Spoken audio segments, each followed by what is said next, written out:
Welcome to the Overwatch 2 Invasion Reveal stream. I'm your host for the day, Matt, Mr. X, and we have so much exciting Overwatch 2 content to show you. And just a reminder that a lot of the stuff you're going to see today, some of it is finished, some of it is work in progress. So with that said and out of the way, with me today in our first segment from the Overwatch 2 development team, we have senior game producer Kim Horn and art director Dion Rogers. How are you guys doing today? Good to see you again, man. I know it's great. It's great. Me and Dion, we've been in a bunch of pieces together. Kim, we've talked for ages on Twitter. It's the first time I think we're meeting in person. It's the first time we see each other in person. Awesome. It's great. And with you guys today, we're really gonna get into the invasion story and some of the PvE experiences people are going to have. So, Dion, we've actually signed you up as our lore expert. Surprise! Yeah, surprise. One of the biggest reveals, with the trailer and everything going on with Invasion is the story mission. So, just give us a little bit of where are we in terms of the Overwatch story, and where is the launching point for this? Okay. Yeah, we have an amazing narrative team back at the office that helped put this stuff together. So, speaking on behalf of their awesome work they've done, and Kim and I have been on this for a while, but basically these are cooperative missions that will finally move the story in the world of Overwatch forward.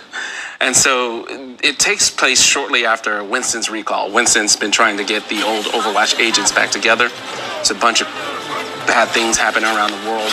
He feels we need to get back together and even meet some new friends, old friends, get together and help solve these different problems that are happening around the world, especially Null Sector has returned. And it's interesting, I know when we were chatting, there's some heroes that, canonically in the story haven't met each other, right?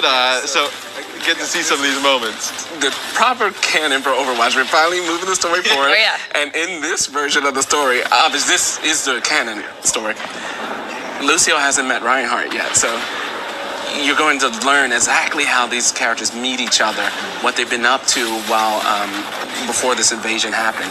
So it should be pretty interesting. That's got to be so cool for you guys to be able to write and bring these moments to the game, right? How do you even start that whole process? So part of it, we start to look at the heroes. There's some young heroes that never been in Overwatch before, and there's some older heroes that they've been there for a while, but they need some new blood to help deal with the these new enemies. The invasion that's happening, basically. Right. I see you there, Kim. So it's fun to see actually how these characters met each other, or what they've been up to during the phase between Winston's recall and now, when the invasion starts. Yeah, so in terms of, we're able to see a lot of awesome footage here from Gothenburg, which is one of the invasion story missions. Kim, from being, on the gameplay side of this, how do you actually, build out these story missions? What were some of the fun gameplay things you guys were able to play with? Yeah, a lot of these were originally based on the PvP maps, and we decided as we were making our story missions that we had to make something a little more different, a little more fun for PvE. So you might recognize some of these maps, but it's entirely new, different areas. Yeah, I think that's super cool because we all know and love the Overwatch PvP maps, but you're made them for competitive, quick play purposes, where these have a completely different purpose, right? In terms of story missions. So when you guys kind of went back and looked at some of those areas, where were some of the things you wanted to expand on in terms of things you probably couldn't do with PvP? Right. So we both wanted to balance gameplay choices versus what did we want to do with the story. So, for example, Rio makes a great location because it's connected to one of our heroes, Lucio, and you get to witness how he feels to see an invasion happening in his hometown, basically. Exactly. But we also, each mission has a slight difference in gameplay that we wanted to achieve from a cooperative perspective, and so it meant we needed to build newer maps to really balance the gameplay plus the story moments we wanted to tell. Yeah, there's a lot of different needs in PvE maps versus PvP. There's something like a tunnel, which would be terrifying in PvP, but you actually might want to duck in there to hide from an enemy. Yeah, a tunnel in PvP. No, I'd be like, hey, don't put me in a tunnel in PvP. You got the Reinhardts with the shadows down there. Right. But I guess that allows you to kind of have some more fun, a little bit more creativity, it's a like bit with more different open, enemy types. Yeah. The levels are more vast. We're able to do things that just would make PvP imbalanced. Exactly. I mean, and they look incredible. I mean, just kind of seeing some of the footage here from Rio, just the lighting, and then this guy, I saw him in the trailer. I think he's coming up. Yeah, I mean, he looks tough. I can't imagine. It's a pretty fun encounter. Yeah. Yeah, I'm super stoked to jump in and see some of these encounters and different types of things that you guys have. Kim, I gotta ask on the gameplay side, like, what was like the most fun part about being able to kind of craft into these story missions? A lot of the fun, one of the most fun things, I think, is the dialogue in between the heroes. You get to know the heroes and their interactions a lot more. It's already a favorite thing of mine in PvP, but we really get to throw a lot more in PvE. Yeah, you kind of hear like all the dialogue that goes on with like voice lines in the spawn room and PvP. So I mean, that's pretty cool in terms of PvE, in terms of getting more kind of story, a little bit more tidbits. In terms of level design, obviously you mentioned that the PvP spaces, some of these are based on, changed drastically. How big should we expect them? The different types of environments that you guys wanted to create. Oh, these are a lot bigger than our PvP maps. So. There's a ton of stuff to explore. I don't know, we have a good comparison, but they're 4 or 5 times bigger than any PvP space we've made. And just we're able to do cinematic vistas and longer sight lines, just things that just would totally break the balance of PvP. Right. And it's so fun to see what we can do. The team's been itching to do this kind of thing for a while. And then I guess with the longer sight lines and stuff like that, like it allows you to kind of play with the different enemy types, right? Exactly. That you could see during that. Like anyone we should look out for that we don't want to go up against.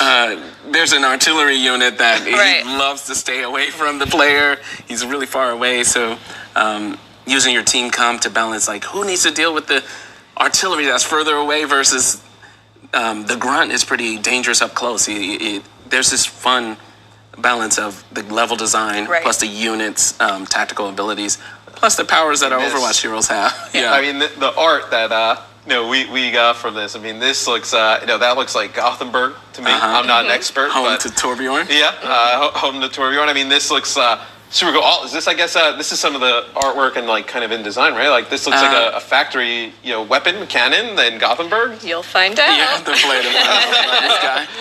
But we're trying some new stuff. Torbjorn gains a few new turrets during the story mission, so. Some little tools, little tech advance there from Torb. Yeah, I mean, the level of detail that you guys put in is just tremendous for this types of content. What is like some of the? And I guess this is a null sector kind of coming in, right? This is kind of like. Do you know where this is? This is in Rio, so this is what a contest artist named Peter Lee worked on this piece, and we usually try to. Kind of a little script of what we would like to see within a space. This one's interesting because it started off at night, but we kind of changed the setting. And this is a glimpse of some of the other null sector units.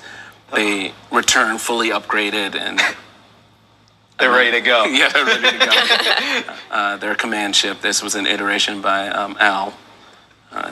This has to be so fun to work on. Yes, because you have obviously that moment with Winston's recall, right? And then after that, you guys kind of have an idea where it's going. It's been a long time coming, but it feels so good to finally we're answering that question that we created a lot of questions. And we're creating some new questions, but we're getting some answers finally now. Right. So it's fun to see this. an objective in Toronto here. Yeah, I think fans are going to be blown away once they see some of the stuff that you guys have been working on. It's been incredible. One of the other things is actually event missions. So story missions, they look amazing, really kind of build on, obviously, the lore, the story of Overwatch. Event missions. So these are, story missions are now the only PvE thing happening. Right. Event missions are also coming in. Right. Can you explain to me a little bit about what event missions are? Yeah, event missions are new. They're coming with Season 6. They're the highly replayable, repeatable content that you're meant to play after you finish the story missions. So is this canonical? Is this not? A little bit of both. You might want it to be?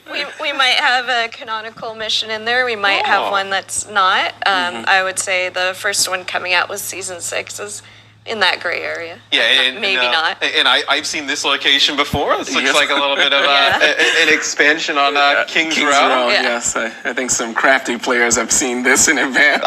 There's sneaky players. Yeah, I think they've peeked through some cracks.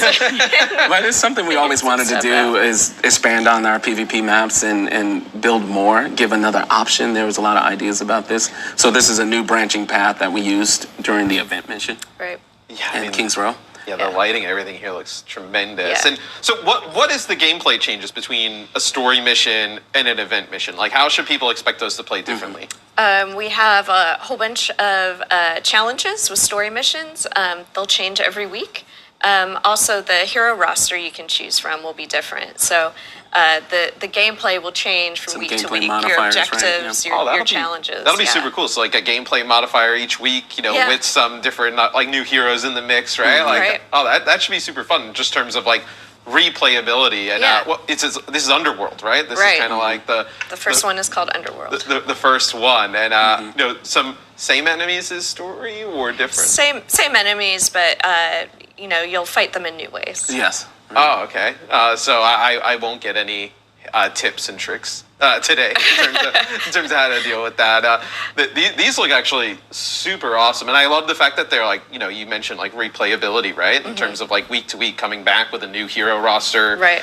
Different types of modifiers, I assume, with different enemy modifiers or buffs or something like that. That'll be super fun. What was the best part about working on this type of stuff? Is it like getting creative with the modifiers and things like that? Like, yeah, definitely, and then just figuring out how to make the gameplay really fun when you're playing over and over again. It's something we play like every day, and it always feels different. Yeah, I guess was the philosophy going in Underworld, was it to build something that's like highly replayable, like week on week? Exactly, yeah. Oh, that's I mean, to have something like that, I think obviously on top of the story missions, right. I think is awesome because people were wondering like, I'm going to do story, but I want to do like more, and I want to do it all the time with the different difficulties there. And then is this like one difficulty or is it multiple difficulties? How does that work? There's multiple difficulties. What's cool too is it was fun to revisit a classic PvP map and expand on it. And in PvP, we do place a lot of story, right? A lot of players pick up on a lot of things we do in the PvP maps that are canon to the story of Overwatch. So King's Row made a lot of sense to do it as an event mission because there's Mondada and King's Row. Yes, King's Row. Who's going to be upset about going back to King's Row? Right. Yeah, so a lot of our PvP maps have a lot of story in it, and this is what's so great about finally doing this co-op story missions to help answer some of those tidbits of story that we used to place around the PvP map. So that was a lot of fun just digging into that. Yeah. And I just love like the nighttime scary kind of look that King's Row has, over the top Underworld. But another piece of content that's PvE, solo playable, is Hero Masteries. So I found out about this a little bit ago, and I was like, this looks super cool. I'm terrible at it. So explain to me a little bit about Hero Masteries. It's solo content. You're meant to play, by yourself. Maybe it's late at night and you just don't want to stop playing, but it's meant so you can try out new heroes. Maybe a hero you haven't played very much or very often, want to get better at, and you can kind of play on your own and learn techniques and play some challenges. Yeah, and I see whoever was doing this one, pretty good. I see the Winston Primal Rage tech, right? You jump, then Primal, and then and be able to knock players around. Yeah, and story-wise, Winston basically created a simulation room within Gibraltar, Flashpoint Gibraltar, for the heroes basically to hone their skills, to test out, just training. It's basically a training simulator or a holographic room that Winston created for our heroes to train, and we use that as a reason why players can train and get better at a hero, or even use it as a way to start learning a new hero, a hero that you haven't played before. Yeah, that's super awesome. You guys have woven the story and the universe into hero masteries, right? And it just exists as another thing in the arcade, right? This is kind of... No, there's a door in Gibraltar that leads to this place, Right. That's super cool. And then how did you guys go about? I think Kim, you were telling the story about how this kind of came to be, right? Well, how it started is a few of us on the team were saying, our kids are starting to want to play Overwatch, and we wanted a safe space for them to learn how to play that, isn't really in the live game. It isn't in ranked play, not learning with how to play with us in live, and I guess one, thank you for creating this space for them to learn and figure out how to play. Yeah. And then two, I think it's an awesome tool to be able for players to train, right? To be able to kind of learn different heroes outside of just playing them in ranked. Exactly. If there's a hero that's your favorite, that's great, but now you can play someone new and maybe kind of get to learn the play style, find out if you actually like, healing people. Finally learn to res. Right. Every Mercy should have to do a minimum of 10 hours on the course before ranked. It's so fun to see other people play, and what they do compared to your own trials. Exactly. Yeah, no, I think this is super cool. Then what should we expect when Hero Masteries launch? So we'll have 5 heroes coming out with Season 6 mid-cycle.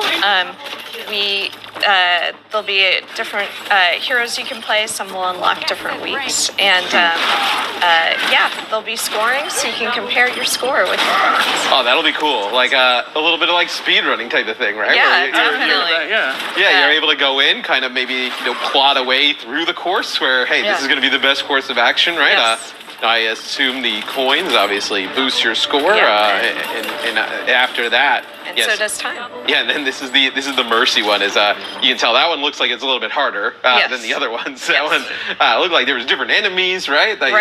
Is it different enemy types than other modes? Yeah, so we made a whole new custom set of bots for this mode, and some are specific to certain heroes. So there's a whole bunch of new stuff to learn. Yeah, that's awesome that you guys gamified this. Yeah. Hey, it's kind of a cool lore piece. It's a little bit of training to fight Null Sector, and then obviously gamified it into a solo PvE type of play. Right. I learned so much playing the Mercy course. I was surprised at the things you could do with Mercy. Yeah. Coming out of the hero mastery. There's tons of stuff, right, in the arcade, you think to Doom parkour and different things that try to help you with the movement, and you can already tell that so many players, whether they're new or old, are gonna either learn new different types of skills that you can do with some of these heroes, or just get better at them, right? Yeah. Yeah, I think Mercy, being able to obviously jump from platform to platform. This person's cheating a little bit using Valve, right? But trying to do this without it, right? And kind of learning how to kind of launch yourself from platform to platform could definitely improve tons of players' games. Yeah, exactly. Each hero will have a different difficulty, of course. So as you change the difficulty, you'll get an entirely different course to play. I'm super stoked. I think you can use this as a really cool warm up tool. A late night after a long day of ranked. Jump into this, try and set a high score. Being able to kind of show off to the rest of your friends. Pretty sweet. I'm even more excited than I was, before we started, right? About all the PvE stuff coming in Invasion. What would you guys like to say to the community? What are you guys, most excited for them to get their hands on?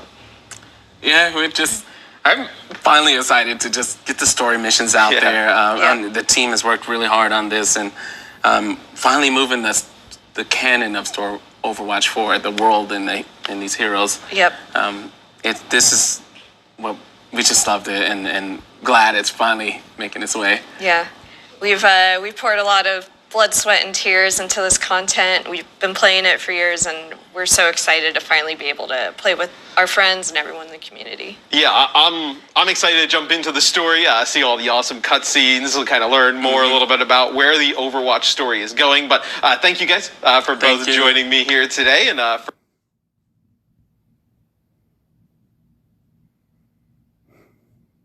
first part of this. And when we come right back, we're going to have game director Aaron Keller and Daniel McGowan to talk about Flashpoint coming with Invasion. Stay tuned, you don't want to miss that.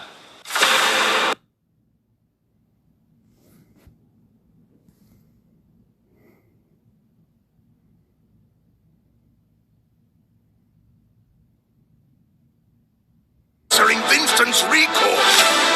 There's new blood on the team, and we have so much to teach them.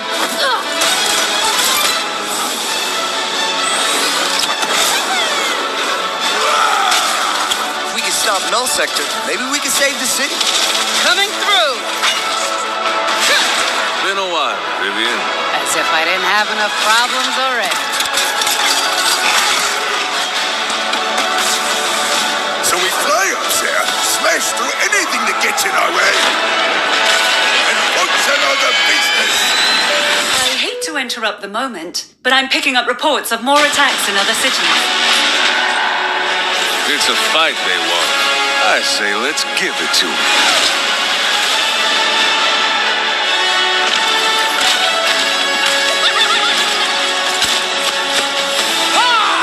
Engaging. Target marked.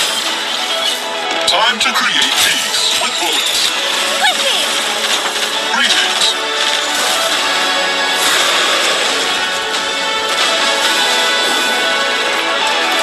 Oh, yeah! Boom!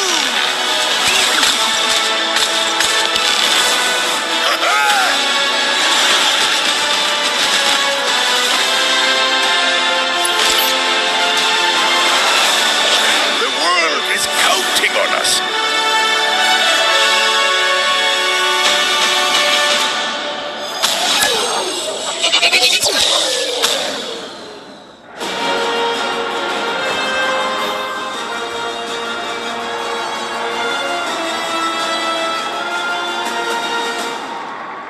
Welcome back, everybody. It's Matt, Mr. X, and this time I am joined by game director Aaron Keller and principal environment artist Daniel McGowan to take a deeper look into some of the other things coming in Invasion. How you guys doing?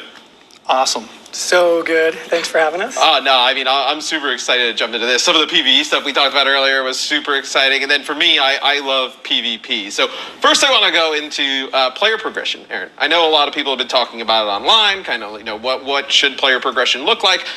You may have a little bit of an update. I think I can update players on why player not? progression system. Yeah, so this is going to be coming this August.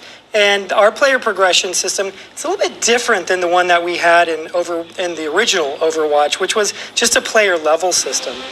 This time what we really want to do is we want to recognize people playing the game, but also recognize the way that they play the game.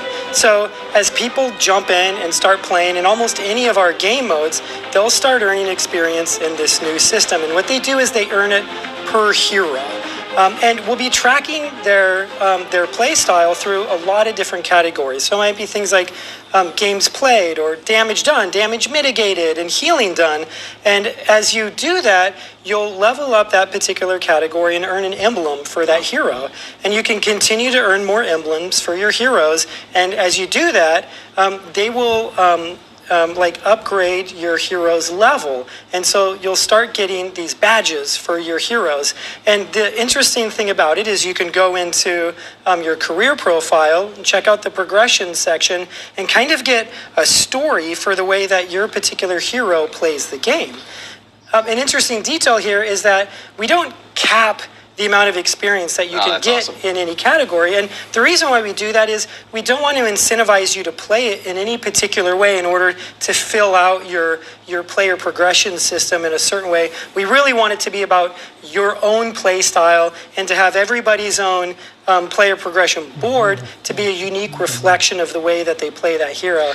And then on top of all that, we're going to be rewarding name cards through this system. And so as you progress through the different categories, let's say you're playing Reinhardt, you'll unlock a Reinhardt name card. But then as you level Reinhardt up more, you're going to unlock higher level versions of those name cards. It's the first time we've really had a customizable name card like this. Yeah, I mean, that's really awesome for people to be able to show off, their individual heroes, right? You level a certain hero, or you're, playing just one hero all the time, right? You can show people, a name card that kind of signifies how good you are and how much you've leveled up that hero.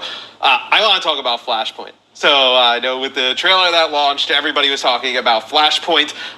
Before we jump into some of the details of the mode, tell us a little bit about just kind of the basics. How does Flashpoint play? Sure. So, Flashpoint is our newest game mode. It's coming during Overwatch 2 Invasion.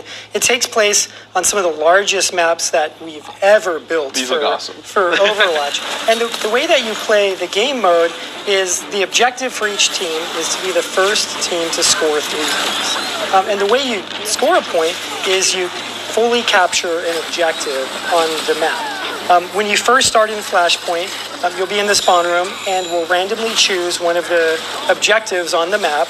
And when the spawn doors open, everybody runs out. They go to that first capture point. The capture points work similar to the way they do in Control. Your team can gain ownership of it very quickly, but then you have to tick all the way up to 100% before you fully own the thing and score a point. The interesting thing about the mode, though, is this is where everything kind of changes. So when a team caps that, what'll happen is we'll randomly select one of the remaining control points and activate that one. These maps, like I said, they're really big. So now you'll have these 2 teams typically traveling in a parallel path to the next capture This point. looks incredible, by the way. This is an amazing, amazing point. And so you'll go to a point like that, but you'll be traveling next to the enemy team. So you have all these options. Do you want to interact with the team there? Do you want to try to get an early pick or maybe an early team fight win so you can capture the next point easier? Do you maybe just want to try to protect positioning? So maybe you're just going to try to get to the next point quickly in order to get high ground on it and force the enemy team to kind of pop in a less advantageous route. And then you'll fight over the next control point, and you'll keep doing that until one of the teams gets 3 points, and they'll win the match. Yeah, and I got to say, Daniel, the art looks amazing. How difficult was it tackling? These maps are massive, truly massive. How difficult was it tackling? Hey, we want to keep that Overwatch, level of detail, style across these large maps. I mean, just look at some of the landscapes we're gonna have to play with. Yeah, we, well, first it took a whole team effort and a lot of passionate people, but we really tried to push the bar as much as we could with these maps, right? They're much larger than any other maps that we've built to date. And it actually allows us to bring in a lot more themes, right? So we can push more narrative. We can show you elements of that culture that you've never seen before, right? For example, in Junk City, you might even be able to see where the demolitionist faction reside, right? The center arena, the hammer mill. So, yeah, we put in a lot of love, and getting it to all, fit was very tricky. But we didn't want to, drop that Blizzard quality bar at all, so. It's got to be really cool to be able to kind of explore, we have Junkertown, right? But that's just a pretty linear path, right? The game tells you where the cart goes, you follow the cart. Now with these wide open landscapes, it must be super fun to jump in with the team and ideate on how a really kind of Junk City looks, right? Exactly. We the fans love Junkertown, the developers, we love Junkertown, and we have some great cinematics, and we really wanted to explore this fantasy a bit deeper. And so we had to ask ourselves some really cool questions about, we know what the town looks like, but what if the city, if you're in the heart of it, right on top of the Omnium core, what would those vistas look like? And I think we came up with some pretty good solutions. Yeah, and in terms of gameplay, Aaron, how do the points, different, right? Obviously we have Control as is now, but now with these large maps, right, you can create different types of points in between those points, connecting them. What should players expect? Yeah, so these maps are totally different than anything that we've built before. And they're a big non-linear space, and they're also a quasi-symmetrical layout as well. And so there's a lot of challenges with building these maps. As I said earlier, they each have 5 control points. And when we develop new game modes, especially game modes for quick play ranked and for esports players to play on, one of our top goals is to make sure that they're competitive, that they're balanced, and that they're fair. So every one of the control point areas in these maps have a symmetrical layout. It works similar to the way we do control. So each team has the same entrances to it. They have the same amount of cover, the same access to high ground, and even the same run times from their spawn room. And we do that very intentionally to make the map fair. But then on top of that, when you have all 5 of these in one big space, as you start moving further away from these points, then the map starts getting less symmetrical, and it's more about all the connecting routes that you have between the space, because sometimes you might be going from one of the capture points that's closest to the enemy team side, and you're pulling back to yours. Or sometimes you might be in one corner going all the way across to the other corner of the map, and it's a really long journey. And one of our priorities is to always make it so that players kind of recognize where they are in the map and recognize where they're supposed to go in the map.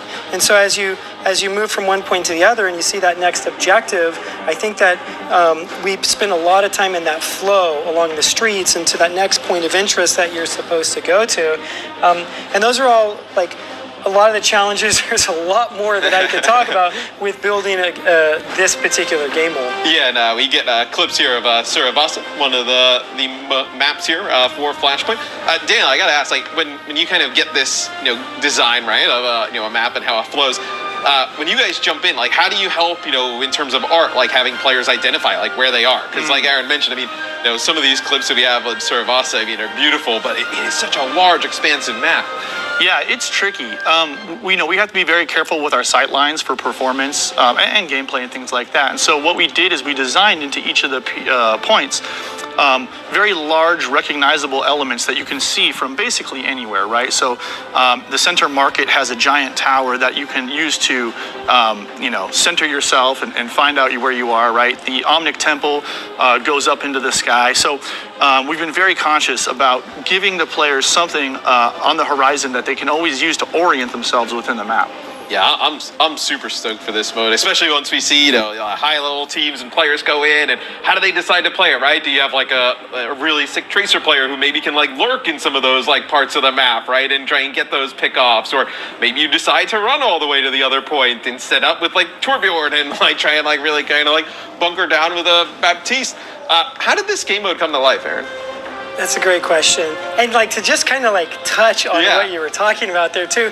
Since these maps are so big, there are so many little cool locations that you can go to. And I think that like a core skill for an FPS shooter is map knowledge. Yeah. It's not just about aiming. Overwatch's not just about also team play and ability usage. It's about learning the map. These maps are a lot bigger than anything we've built before. So we think there's probably going to be a longer tail to this learning curve. So it might be a little bit more intimidating to jump into a map like this, but at the same time, I think that there's this process that you get to go through of learning it and getting better and better over time on one of these maps. Yeah, I think you'll see lots of really cool stuff. Like what's the best way to rotate from one point to the other, right? A team is spawning in one spot. Is this the best route to take, or maybe you take a little bit of a safer route? Is this the other one to kind of work on? I think there's a ton of, when we see it with Push, right? Push came out, was played a certain way, and then over time that's like changed, I think, with a mode like this. And I mean, you see where you can fight in all these different awesome locations. I think it'll definitely change over time. Yeah, definitely. Okay, sorry, jumping back to like how we developed this mode too. I think that developing new game modes for Overwatch is something that we have started to recognize as core to running the live game. If you think about the way players experience our game, you select a hero, you load into a map that plays a particular game mode. And all of our maps are like that. All of our maps are built for very specific game modes. And when you have that sort of constraint on you, when you develop a new payload map, for example, there's only going to be a certain amount of things that you do for a map like that. They're very linear. They're cut into 3 sections. They have a certain amount of like choke points and run back times from the spawn rooms. And so to create an experience that feels a lot different to players on a map requires a new game mode. And so that was our intention here, was to not just build some new maps, but to start evolving Overwatch into the future by building new game modes. These are the sorts of things that we would like to continue to do for the game. And when you start looking at what our game can be years down the line, as we're releasing things like story missions, we're releasing new heroes, new game modes, new maps, and 3-5 years in the future, Overwatch is a much bigger, much more expansive, and much more evolved experience than you have today. Yeah, and I think just seeing some of these locations and like building upon the story, like we were talking about, in the past in PvE, right? With like expanding Kings Row, and like obviously we have a Junkertown map, and then see like New Junk City. It's got to be fun, Daniel, for you guys to look and be like, okay, what can we expand on, right, and show more of that side of things. Absolutely. In Junk City, for example, you can actually see Junkertown in the vista. Oh, that's cool. Right? We've tried to give some kind of connection to those and call back to the original map because it was so influential. But we can't talk about Junk City without talking about India first. And that one, we built that as an assault map originally. But when we cut to CP, we decided, it'd be a perfect opportunity for Flashpoint because we really wanted to represent, that location in our world. So, that was the first one we built, and we learned a lot, which we took to Junk City, right? Yeah, that's super cool because I've seen Suravasa firsthand, and just the locations, are beautiful. We just kind of had it on the big screen behind me, but man, it looks so good. And all the locations are so different from each other. I think that's one of the things that I really kind of take when I, see some of the footage and watch is that every point in this feels different, but then also every game also feels different, right? Because as you were mentioning before, you're kind of traveling through different parts of the map that you may not experience all the time. Yeah, because the points are selected randomly in this game mode. And so you might start in the far right corner and then pull back to the near left corner. But sometimes you're going to go in a completely different order. So there's a lot of combinatorics in learning how to not just play the mode, but in learning hey, if we're going to be going from this point to that point, what's the right route to take? What are we going to do if the enemy team does this? Or, hey, we think we saw that Brigitte alone over there. Maybe we take the opportunity to go over there and try to get an easy pick for us. And there's a lot of different things that you can be thinking about and doing just as you're learning how to play the mode and learning how to move around the map. And I think we see it when I know we get some of these clips at the start of these, right, with the top-down POV of just how expansive, how big these maps are. Daniel, kind of what should people expect at home, for how the sizes of a map like this? I think people are going to be really impressed. These maps are so big, we're able to pack more theming and more narrative into these than any of our other maps, right? You're going to see things like omnic temples, marketplaces, refineries, palaces, gardens, you name it. We're all over. So I hope my teammates don't get distracted going from point to point with all the story and lore you guys have packed into some of these. It's interesting. Hey, the point. It's like being in the Hanamura arcade, right? Right, yeah. It's hard to get out of that spawn room. But a lot of these maps, they are connected to our lore. Suravasa, Mandata's learning center was built near Suravasa, and Mandata was Zenyatta's teacher. And so we have a lot of the maps that we are building now, a lot of the maps in Overwatch 2, even though we might not have communicated it yet to players, they're all involved in the story that we want to be telling starting in Season 6 with our story missions, but going into the future. So, I'm kind of excited for people to, later down the line, jump into one of these places and be like, oh, I see how that was connected. That's really neat. Right, and to just see... just the expansiveness, right? And just how big the, locations are that we're going to have here for Flashpoint. Daniel, how complex was this to do? I mean, realistically, that had to be really difficult. Yeah, I mean, it was a lot of back and forth. We had some really good support from our tech art and our engineers. And, we had to solve a lot of development problems, right? Getting everything to fit in memory. You can, teleport from one end of the map to the other at any given moment, right?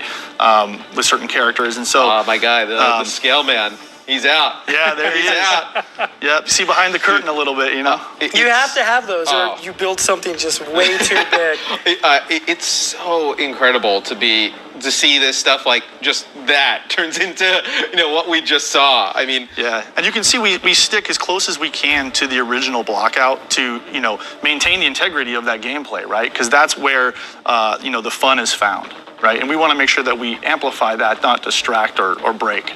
Yeah, it's really gameplay first, right? And then how can we go about and support that with the art and whatnot? I like that. Yeah, gameplay first. Yeah. That was cool. Way to go. Thank you guys so much for joining me here today. Flashpoint, player progression, both look amazing. Anything you want to say before we head out? Yeah, I mean, one, thank you for having us. Thank you for letting us talk about Overwatch 2 Invasion. It's a season that we're so incredibly excited about. And it's not just because of Flashpoint or the progression system or the story missions or hero mastery. We have a new hero coming out that season. We have an event mission for people to play. We have another event later in the season that's coming. There's so much as a part of this season. Yeah. We're so excited for it. So yeah, I think we could probably talk about this all day if you let us. So thank you. Oh man, I still look at the scenery behind this. I mean, Saravasa is going to be a whole lot of fun to play. Yeah. Dana, anything you want to say before we go? I just can't wait to get this in front of people and play this with my friends and hear what the community thinks. Yeah, I think they're going to be super excited to be able to jump into PvE, PvP, all the awesome content coming in Overwatch 2 Invasion. But that's going to be it for us for the Overwatch 2 Invasion reveal stream. Thanks so much for joining us. Also, Season 5 out now. Jump in and play it and get ready. August 10th kicks off Invasion. We'll see you there. Everyone excited to play Role Heroes?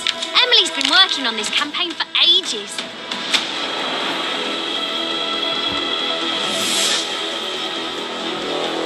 I can't wait to meet Queen Emily. Do you have your characters ready? Come face me! Shall we get started? It goes to 11. Stick with me, and fortune will follow. I've never been more ready for adventure. Who's on fire? I am. My armor's in rough shape after that last fight.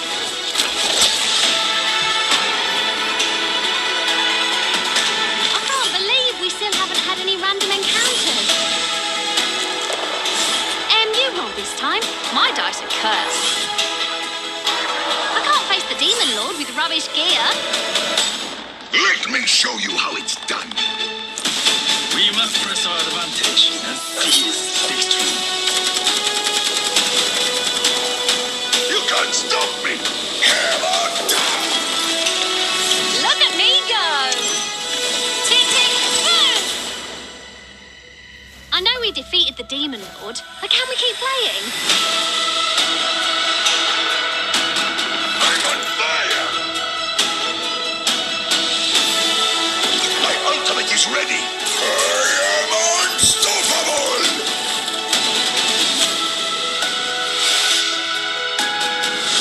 You are only human. Time for mischief and magic.